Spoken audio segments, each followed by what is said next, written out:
Fresh air music, fresh air music, fresh air music. Fresh air music. Fresh air music. Fresh air music. DeeRiginal. Let's go. What inspired you to create a song about London? How did the city's history, culture, and people influence your creative process? Well, with London, first of all, I'm a proud Londoner. Like, I'm proud to be from London, to be born in London, raised in London, to be Londonese. I'm just proud to be from this place.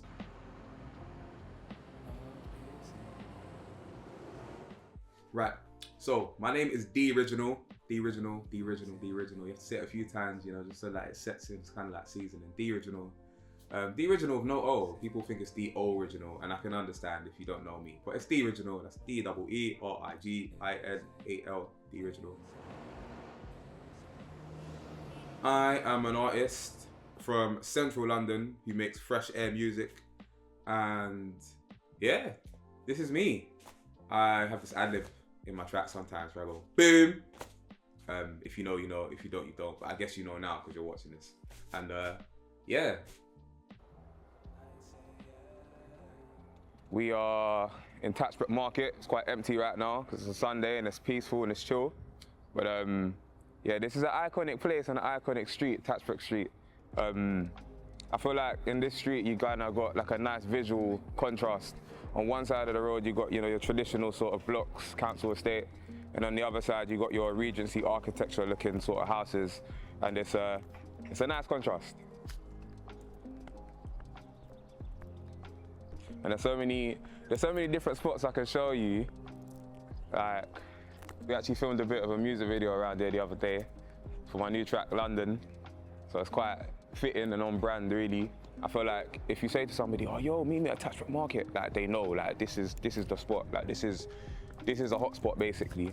So for me in this area, it's iconic. It's a very iconic sort of spot. More like iconic to the locals rather than maybe on like a public broadcasted stage. So like, I don't really know if this market's been in like TVs and films like that, but I know between us lot and ends, like this is our spot, this is what we know. So yeah, I wanna show you a few different spaces. I feel like because of where we are, we're in Pimlico, but we're bordering Victoria, and we're also bordering Westminster, the area of Westminster, which is separate to the borough of Westminster. So I feel like the first thing I probably want to show you around there is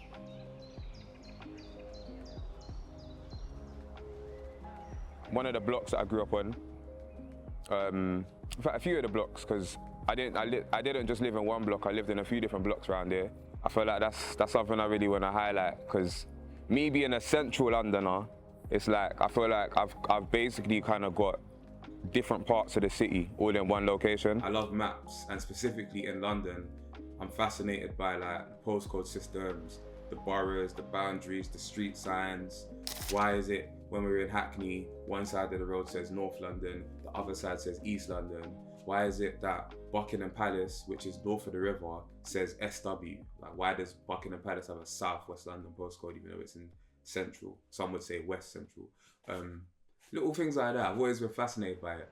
And, within London, there's definitely identities within the different regions. So some people are very proud to be from East, some are proud to be from West, some are proud to be from North, from South, Northwest, wherever. And the part of London that I live in says SW on the postcode system, but it's in the congestion zone and it's north of the river and it's near Buckingham Palace. So like, from young, I was always kind of told by others like, like your bit says SW, but is it really SW? Like, you live north of the river and everything else. And it got to a point where I was like, okay, I know that I'm a Londoner, and I know that I'm some might say, oh, you live in South, some might say you live in West. And then it got to a point I was like, I live in Central, bro. Like, it's the easiest thing to say. I live in the middle of everything. Where I live, you can go into the main parts of South, you can go to most main parts of West, you can go to main Central, and then you can get public transport links to North, to East. So over time, I started to realize that I live basically in a cultural center, geographical center of this city that I'm proud to be from. And that also added another layer to like, yeah, like I'm a Londoner, bro. Like, I'm really from here. Like I live in the middle. I go anywhere. My dad used to live in North. I got family in South. I went college in West. I went college in East. I've been around this city, man. I spent the first 12 years of my life in this part of Pimlico, and for me, and then I returned a bit later, a few years later actually. But I'd say in terms of my music, it just showed me the importance of contrast. And I feel like, for me as an artist, when I think about my creative process, I'm somebody that's big on contrast. So, you know, sometimes I like to sing, sometimes I like to rap, you know, sometimes I like to do a bit of spoken word, so there's a bit of variety in my vocal approach to making music. And I think when I look back at me waking up every day and seeing variety and contrast in my neighborhood, I think that definitely had an effect on my mentality as a person and as an eventual artist, as an eventual musician, I would say. Because you go out around there, you basically see everything, bruv. So you think of London, yeah, like you think of the way people speak, innit? I like to think on the international stage, there's a dialect that a lot of us have, innit? Like even just saying things like, innit, fam, bruv, wagwan. Not everybody speaks like that, and definitely not everybody around here speaks like that. But it's like, I think on the world stage, just having that sort of slang dialect to something that's very common, and you'll find people like me who grew up around here who speak like that. But then you also find people around here who don't speak like that. You will find people that are maybe a bit more, what's the word I would look for? I would say you might find people that are a bit more naturally well-spoken and aren't really, are more of the posh stereotype, if you want to call it that, let's say, because that's literally what this sort of area is, you know, city of Westminster. It's uptown, isn't it? I'm the product of immigration. I've got parents and grandparents who come from other countries, and you know, half my heritage is in Nigeria, the other half of my heritage is in St. Kitts.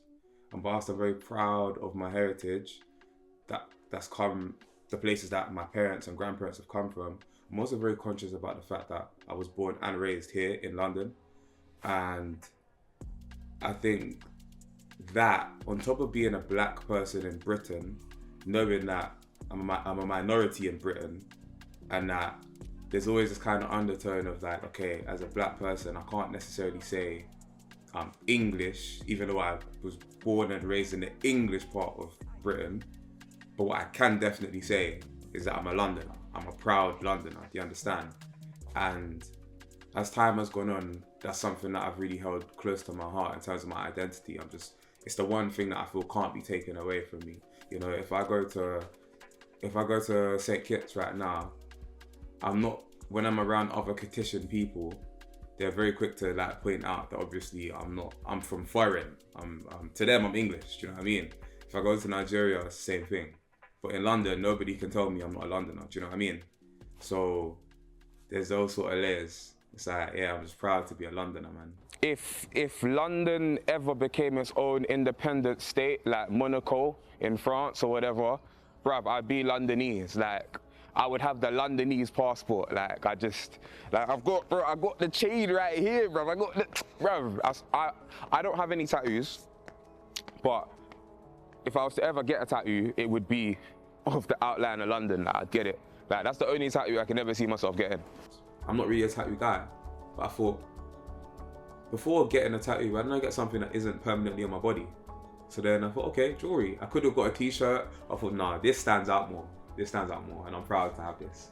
Some of us might sound a bit more generically London, but then there are some artists who you will associate them with a specific corner of London. I definitely think that, like, there are some artists where you listen to them and you'd be like, rah, he sounds like East, he sounds like Newham. You know what I mean? Or she sounds like Northwest, she sounds like Brent. Or that one sounds like North, that one sounds like Islington, or that one sounds like South, that one sounds like Lambeth and Southwark or Croydon. Do you know what I mean? Like, there are certain artists where you're like, yeah, they sound very specific to that specific corner, you know?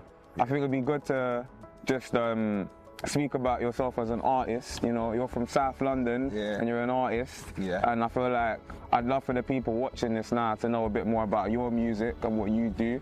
So, you know, Yeah, bro, please let me know. Cam, let me know who Cam is as the artist. Cam the artist is an R&B singer, but multi-genre artist. Like I grew up listening to soul, R&B, jazz. I'm everything from my older brothers and sisters. I'm fortunate to have an older brother and an older sister. So basically all of their influences then got trickled down to me, and then I got to filter the good, the bad and the ugly, and then we got my perspective and sound and the things that I listen to. Yeah. So my sound in particular is very, how would I describe it? It is like similar to yourself, it's a breath of fresh air. In the sense where traditional R&B is often sung in an American accent. I'm very much British. Do you know what I mean? Yeah. So I like to let people Londonese. Yeah, Londonese, British Londonese. You know what I mean? So like I'm very much like I like to sing with a British accent. But really and truly, like, why am I gonna emulate? Fair enough, yes, R&B is an American thing, but as a British person, why am I forcing an accent? That shit never made sense to me. Maybe it's been to my benefit or to my detriment. Who knows? We're still on this journey. We're finding out. It's an exciting time with me and Cam. And I think this year, if there's two things that could and probably will happen, one is a potential video for I See You. And two is a release of a new track we got called Every Day, which we performed once together a few months ago, and the reaction was good. So big up Cam, my brother. Obviously, recently me and you've been doing road as well. You've been giving me the opportunity to come on shows with you and all of that stuff. And I can't lie, like it really like the flame gets lit every time we do it. You know what I mean? Because it's just a lovely feeling. One, putting out, performing, one, getting all of that attention. I can't lie, I'm a Leo in it, so I love me a bit of attention. It's nice. You know, yeah, it sweets me. Yeah. Like obviously we all got egos. You know what I mean? And obviously I know that I can sing, so when I get attention for being able to, for my talent and stuff like that, it's very nice. It's a nice feeling to be acknowledged and appreciated for what you do. Exactly. It's a good, healthy type of attention. Exactly. Whereas I get attention in other places, and you know that's maybe not necessarily healthy. So this is like a healthy medium, a healthy balance, and I'm very grateful for that. And yeah, music slaps, man. Like literally for my whole life, that's all I wanted to do. From when I was young, from when I was in the choir, from when I was doing like theatre performances, and when I wanted to go to British school, my mum said no. I was like, yo, like that was something I really wanted to do. And I've always known there's meant to be music, but obviously things get in the way, times get sidetracked and derailed. But somehow I've always made it a way back. Whether it's been time over time, whether it's been based on who I'm around, I've always found my way in some way, shape or form. Like there's just no way to avoid it. Like, so I know that's what's meant for me. That's my thing. At the end of the day. Yes. There's no plan B. Yeah, it's just the plan only. And on the music scene, how do you feel the music scene has like contributed to your own development? Oh, major, man, major, bro. Like there is no DeeRiginal without London. Without London, all 32 boroughs in the city, or 33 if you count City of London, bruv. Without this city, I'm not who I am, man. Like this place is definitely like all the other artists in the city that have inspired me, that I've been listening to even before I started making music, let alone when I started making music, from all corners of the city. And even not just musical influences, but just social experiences as a human, connecting with other people, growing up, the people I've been around, the different communities I've been around. You know, it's like you go somewhere like if you go into like Brixton, you're gonna see a lot of Caribbean people. If you go to like Peckham, you're gonna see a lot of African people. If you go to North London, you're gonna see a lot of Turkish people. If you go to Tower Hamlets, you're gonna see a lot of Bengali people. And so on and so on, and just on a personal, social interaction level, like, I think there's something about being around a lot of different people, different communities and cultures and mentalities, different faiths, belief systems, different musical tastes, different dances, different foods, all of it. I think when you get such a mixture of culture in a city like this, it puts a distinctiveness in your head, in your soul, in your mind. And I think, yeah, I'm just the result of everybody else I've been around in the city. So really and truly growing up, like I said, my brother and sister, all of their influences got trickled down. So growing up, Channel U, the area I grew up on was made famous by OTB, which is like a old hood gang set sort of thing. So I just grew up on hood music, PYG. I used to call it angry music back in the day. Because bro, like really and truly, I was a good-hearted, clean youth. Like I was in the choir, I was singing hymns, you know what I mean, singing gospel songs and stuff like that. But every time I'd come to school, everyone's Bluetoothing PYG, Record G, shot. Oh, Record G, Record G. You know what I mean? So, so really and truly, it's like all of the music that has come out of the area surrounding me has been really, well, you can argue that it's negative, or you can say that it's like the message is particularly positive or like conducive to anything that has been happening or going on, but it's an expression. So how would you describe your own unique style? So I often, lately, describe my music as fresh air music. Now, fresh air music is music that feels good to make and good to listen to. And the other reason why I call it fresh air music is because it's often described as a breath of fresh air by people that listen to it. You know, you take in the music like you take in fresh air, and it feels good to take it in and breathe it in.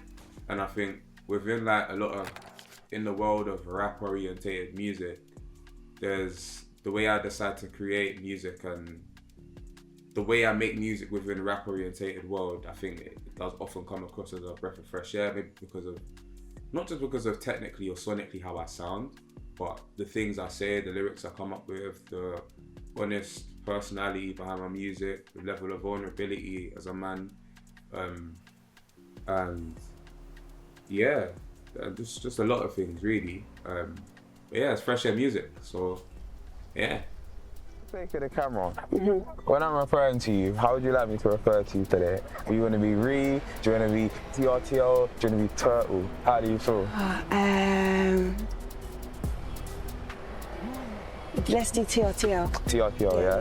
Yeah, that's cool. Cool, TRTL. TRTL or Ree, like you can... I can interchange. Yeah, but the turtle thing, I think I have to try and stay away from it. Okay. You're not feeling the turtle? Yeah, Turtle, TRTL. She really wants me to call her TRTL, so I'm gonna call her TRTL. Maybe I called her Turtle before on camera. I can't remember. No, I think she actually said it. She announced herself, didn't she? TRTL. Yeah, with TRTL, you know, I just think she's sick, man. Like, I think I said it before, like her song Legacy, amazing song.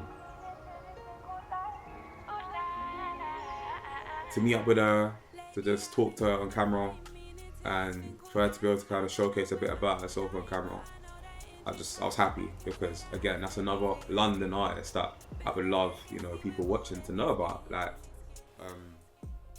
she's just like, yeah, we're in the same collective, but even if we wasn't in the same collective, like, she is an amazing artist, you know. And right, in fact, before we even became part of the same collective, I was a fan of her. So this part of Enfield is childhood memories. Yeah, man. Yeah. So from as young as you can remember, you've always lived in Enfield, yeah? Yeah.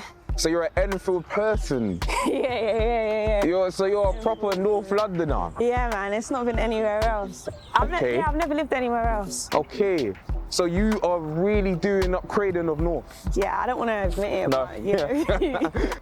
Whereas like where I live, it says SW, but I'm not North. I'm north of the river. You're yeah. So I just say I'm central. Yeah, it makes more sense. Some people think it's west because it looks like west, and the borough says Westminster. But it's yeah. You know what I mean? And it looks like Ladbroke Grove, but smaller. So it has a West London feel in some ways. But it's just not. It's not. I can't do it. West London, but like. I can't say I'm from West. I can't do it. I don't feel good saying that. Like, it don't feel right. Like, I feel a bit embarrassed. Like. It's like saying you're the Croydon in North. Like, yeah, it's the same kind of feeling. Alright, touche. Alright, okay. You got me. Oh, God. Hey, you know what it is? If we're in a room and someone says big up West London, I feel nothing. But if someone says big up South, my hand goes up. Really? It's just because I spent so much time in Brixton, in Battersea, in Woolworth Road, and I know people there, I've got family there. Like, I've got so much ties to those inner South London. how do you want your music to be remembered in the context of the city's like rich musical history? So, well, first of all, if we just talk about my track London, firstly, that song specifically, I'd love for that song to be the anthem, multi-generational anthem. People in 100 years will sing From London, know that song. You see like how every Christmas we have Mariah Carey's song, and you just know, once we hit November the 1st, she is unfreezing from the fridge and she's there. I feel like, for me, the equivalent of that for me, with London specifically, is like, I don't know, like a bait TFL advert that everyone remembers, you know, or not just TFL, or a London Borough advert, one of the 32 London boroughs, or the mayor of London uses it for some sort of advert, you know. Like, to me, like, that would be great for that specific track. But to be honest, my catalogue in general, all the tracks that we talk about, Necessities, Forgiveness, or Just Wanna Say, that was probably one of my first proper viral tracks. Or Old Mary, one of my earlier first hits back in like 2014. All of it, in terms of like legacy, yeah, I want people to remember like DeeRiginal, like that artist from London who really put out quality, fresh air music that really like was so distinctive and represented us as a city so well. I feel like I know your music, but I want the people watching this to know your music. I want them to know how amazing you are.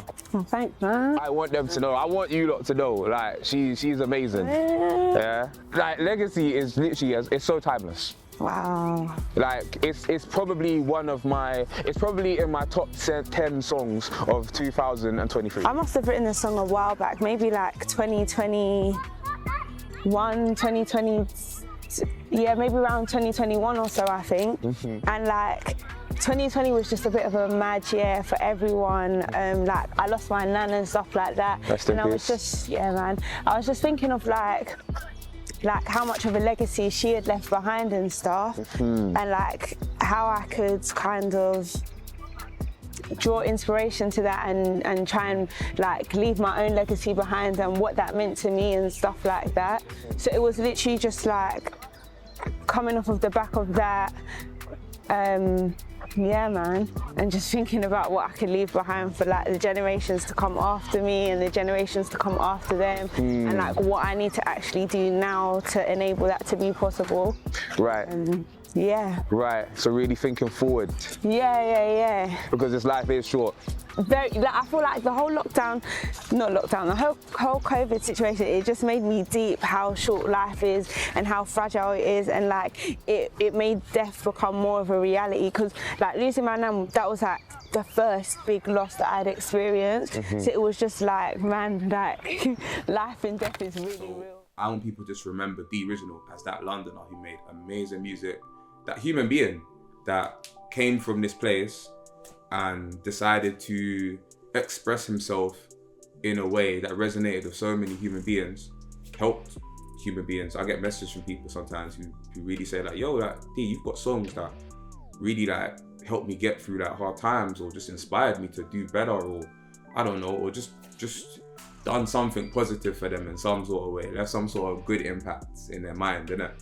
So as I exist here, I'm just like, yeah, man, like I just wanna have a good impact, so that when I'm not here one day, you know, because life is short, we all have to go at some point, I'm remembered in a great way, in an amazing way.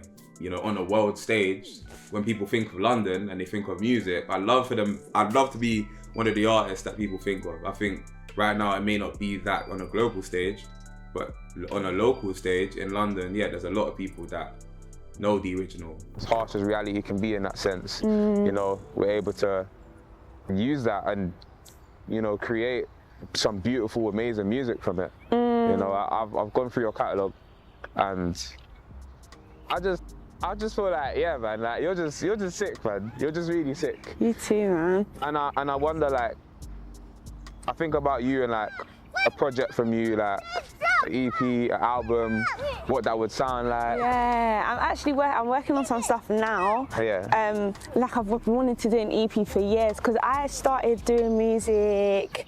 When did I start writing? Maybe like 2019 or something, 2018.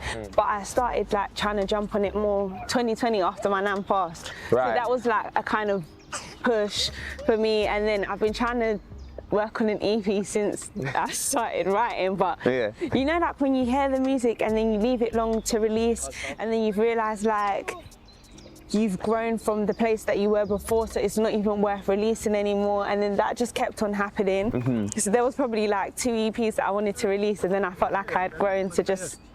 And they just didn't reflect you anymore. Yeah. So I'm probably walking ahead like I know the way, but I mean, it's literally straightforward, but yeah, be careful the mud. Muddy. Cool. Yeah.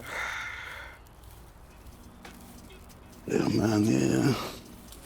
So right now, we are in East London.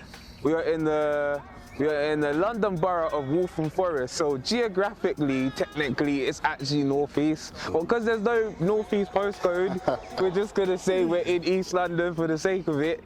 And bro, what area are we in? Well, northeast. Oh, I always thought it was east. Yeah. When I was growing up. Yeah. But you introduced me obviously to The geographic. because it makes sense. Actually, Yeah. northeast. Yeah. I mean, obviously, you used to be Essex. Yeah. But nah, yeah, we're part of the London crew, you know. Yes, part of it. M25 Mafia. Yeah. And what specific area are we in right now? Chingford. Chingford. Yes. Lovely. Yeah, man. And Chingford, this is an area that you have lived in your whole life? Well, I used to live in Walthamstow, which is not too far away. Yeah. Just down the road. Okay. But yeah, I've basically lived there half of my life. So you've been a proper Waltham Forest person. Waltham Forest veteran. Yes. Hey. And as a musician, as an artist, and as a producer, and an overall, I call you a sound scientist. Okay. That's I want these lot to know watching this video about you as a sound scientist, because amazing. Man plays the keys as well. Like we perform together. Like I want them to know about how you got into music as an artist. You know, I want them to know, like, where did your journey begin? What was it for you? Okay, well, when I was young, I used to play guitar. My brother played before me, and I kind of got jealous because I wanted to learn the guitar as well. So my mum put me for guitar lessons.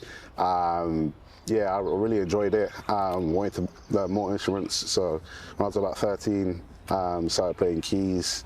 And then 16, going to college, where I met you, obviously. Started to produce, and then I don't know, I fell in love with like producing and making music. So that's where it started from, like, you know, just being jealous, really. Right, that one feeling. That one experience kind of triggered it all. Right. So yeah, and then. So you're making music with you and other people. Yeah, I also want to start playing the bass as well. Nice. Something I want to try and pick up. So yeah. Expanding the whole itinerary. Yeah, expanding. Right. And someone that's growing up in Waltham Forest, do you feel like the borough, the areas you've lived in, you feel like they've had an influence on your music? You as a person who makes music, like I'm assuming you got a lot of musical experiences within this place. Yeah, I mean, more so to do with the ambience of the place. Like, as you know, I'm also a sound designer as well. I've got actually an EP coming out soon. It's featuring like a lot of different ambient sounds, and then most of it is actually around around here in Chingford, especially at Epping Forest, because Epping Forest is literally down the road. Just down the road. Yeah, so I would like go to Epping Forest and record the ambient sounds. Right. And I want to try and include that into my EP. So you're literally playing with real life sounds from your area in London. Yeah, that's what I'm saying. To make music. Yeah. This is direct.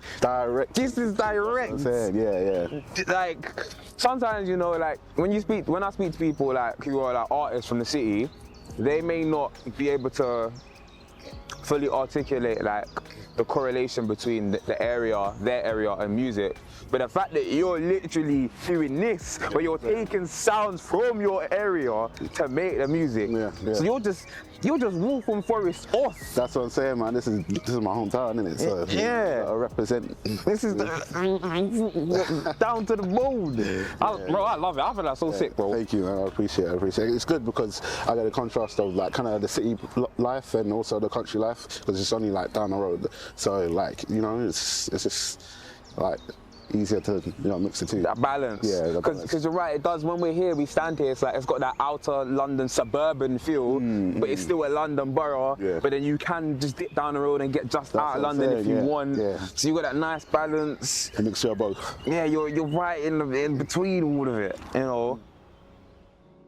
My brother, Fraser the third. Hey, we made a tag the other day. It's the third is sick. Fraser the third he's like a jack of many different trades, like amazing on the keyboard, plays the piano very well, makes amazing beats, performed with him as well a lot of times, in fact I can't count how many times we performed together. But Fraser the third, yeah man, I really loved the fact that we was able to capture him on camera. He's not the most vocal of people, he's not the most outspoken and performative like I am, like you know how I like to talk, and he's not maybe as outspoken like that, but I think he compensates for that with his talent and his sound and his musical scope and his way to experiment with sounds. And you know, I think really he's a genius. To be fair, he is a genius. And big up my bro, man. Like, yeah, we've had music that's come out, and there's gonna be more music coming out together. He produced Forgiveness, he produced a track we got called Is Okay, both came out a couple years. One came out last year, one came out a few years before that. We got a banger coming with an artist called Leilu. She's an amazing singer and producer. She's from South London as well.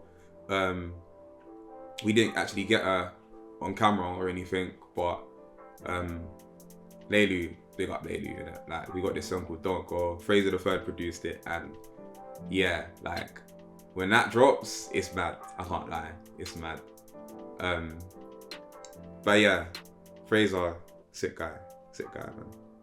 So like between me and Fraser, like we've performed together so much. Like we've been performing together since 2014. Yeah, 2014 through college. Through college. And then we started recording music together. Like, so we kind of got our own little collective between each other, like as a duo. Like, you know. Yeah, but I just wanted to say that to let you know and anyone on camera know, like we've been having a thing strong for like nearly a decade, bro. That's 2014. Yeah. You know what, I didn't even clock that. They're almost 10 years. Crazy. Yeah, it is crazy. And then obviously growing up as well, we had the likes of Channel U and stuff like that. And I was always a big fan of Sway.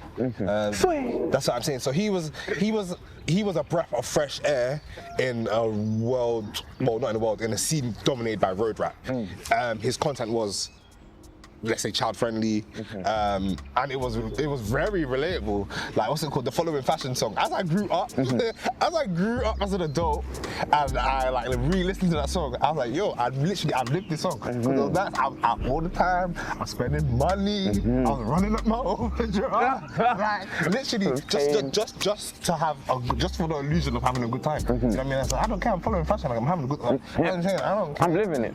Fashion, but I'm saying about like all of those things, and then like, so yeah, Sway's also been like, well, he's not from around this area, but like growing up, Channel U exposure to that, him being what considered a weirdo rapper, well, not a weirdo rapper, but just someone different. I always appealed to that, because not to say that I've strayed away from the mainstream, but like I'm always looking for the unsung heroes, the underground heroes and stuff like that. And yeah, I would say that like being from this area, well, being from South London in particular, there's a lot of talent coming out of here. Like, so once again, another name drop, Tyra. Miss Banks, I went to school with her as well. She went to primary school. The primary school, we'll walk past that, you'll see that. A few other people, do you know what I mean? I went to school with S Wavy. Oh, did you go to this primary? So yeah, that's the primary school I went to. This is the Sunday school I went to. That's the estate. Paige said, you wanna go and show that? Oh, the sign. The sign, yeah, pay the estate. And basically, bro, fun fact, well, I don't even know if it's fun, but I didn't leave the ends until I was 18. Nah. Obviously I go Peckham and stuff like that, yeah, but I never like ventured out of SE17 or the Southwark area, because I just never had to. You never had to? Yeah, I had everything I needed on my doorstep. And so could you like take me through your own musical evolution? Like how did you start and how did you like end up here today? 2010 I started. A little 14-year-old D'Angelo, before he became DeeRiginal, I started in school, rapping for fun, you know, rapping at home with a little rubbish cheap microphone, just doing it for banter really, but I knew I enjoyed it.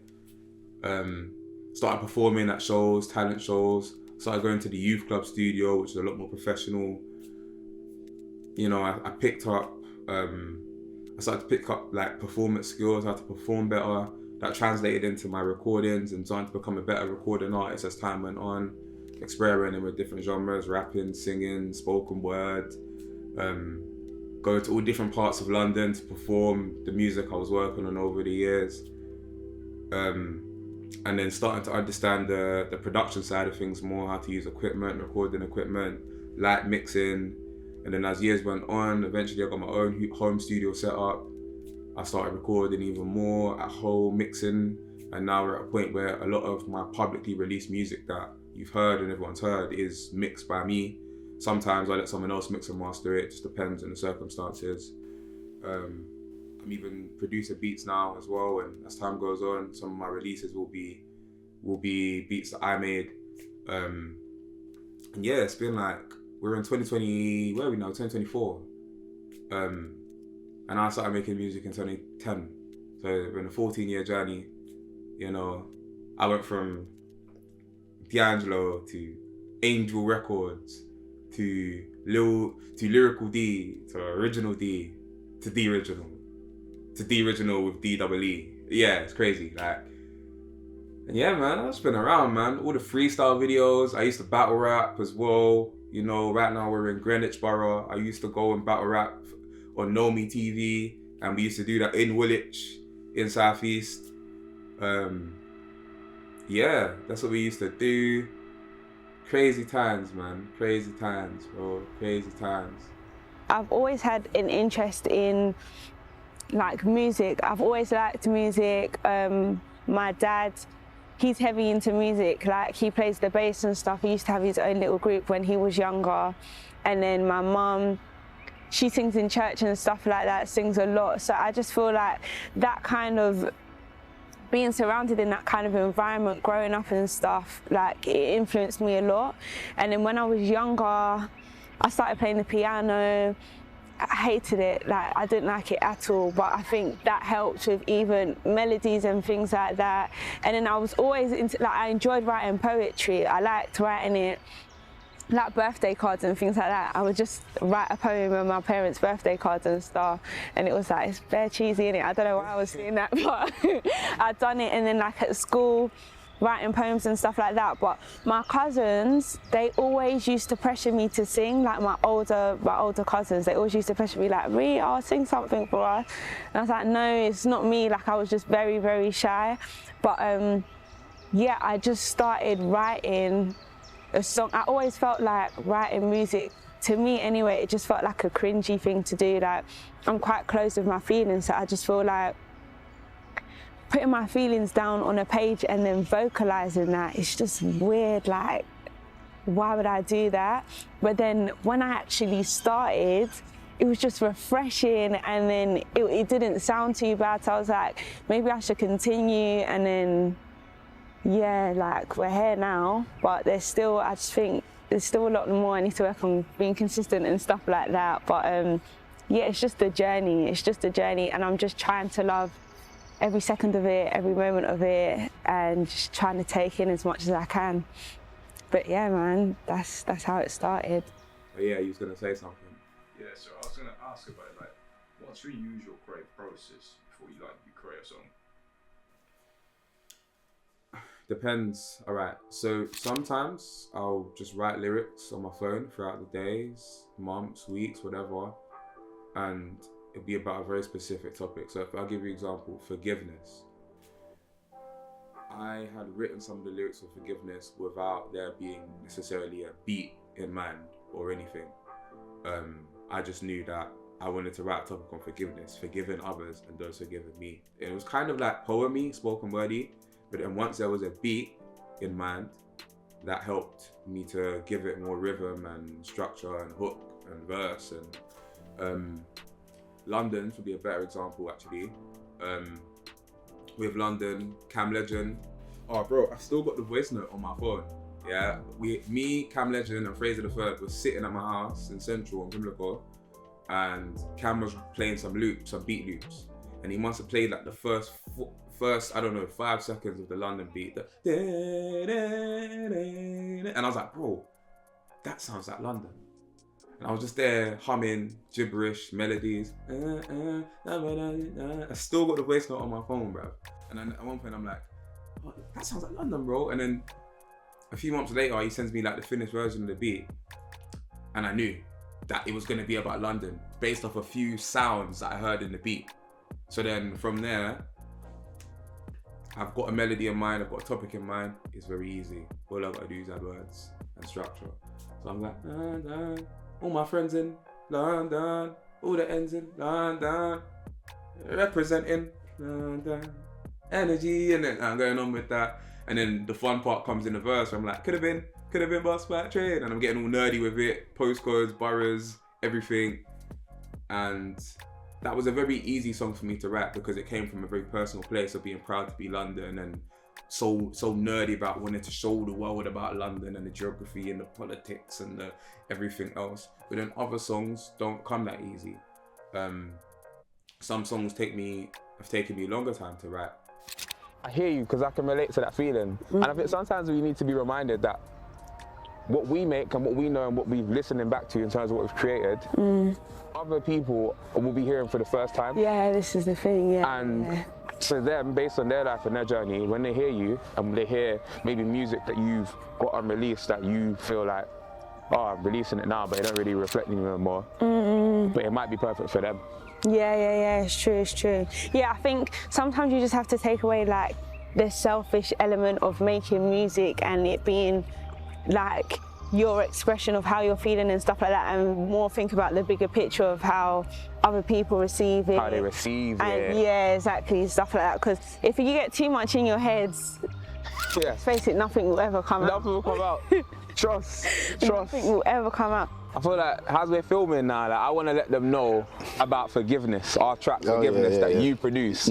Forgiveness is probably one of the best tracks I feel I've ever created, and I couldn't have done it without you because you are the person who produced the beat. And I'd love for you to tell these lot watching, you know, the process behind that and what that was like, because the song's so amazing. Like, any of you lot watching this now, this is the magician. He is the magician, the one behind the craftsmanship. Yeah, tell them, bro. Boy, it's a long time ago since I made that beat. Timeless, though. Yeah, it's timeless. I mean, obviously, I kind of always start with keys first, and I don't know. I think I just got inspiration from church because I go to church. So like the way I play and stuff mainly comes around that, and yeah, so kind of like a soulful vibe I was going for, more uplifting, as I said before. That kind of fresh air, kind of music, you know.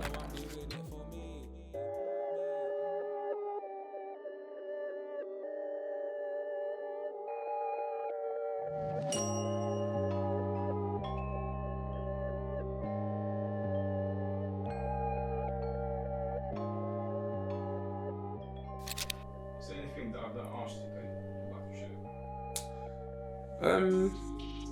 I think because with who we was able to film in the time we did, so we got TRTR North, we got Cam in South, we got Dan Fraser the Third in West, no, in East, we got Fraser the Third in East or Northeast, we got Fraser the Third in East.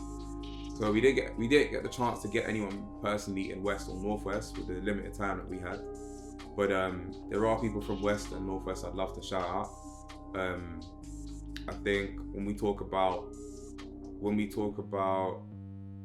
Northwest, we've got Manga St. Hilaire. I think I'm pronouncing the last bit correctly. Manga, if I'm not, please don't shoot me, bro. But yeah, Manga Saint Hilaire. I know of Manga for many years, and I've seen him do his thing for so long. He's like a legacy artist to me. I'm inspired by his craft and his longevity, really, to be an artist that still has creative fire after so long.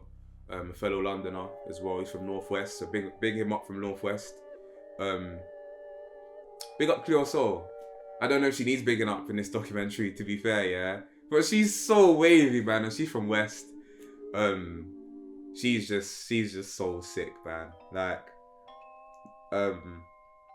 big inspiration. Been listening to her music a lot lately. I bigged up N-Dubs earlier, but everyone from London should know who N-Dubs is, and if you don't know who N-Dubs is, probably living under a rock. Big up Knox, he's from Northwest. Do you know what it is? If I start picking up everyone, I'm gonna forget. I feel like there's so many names I could say, and I don't want to ramble on.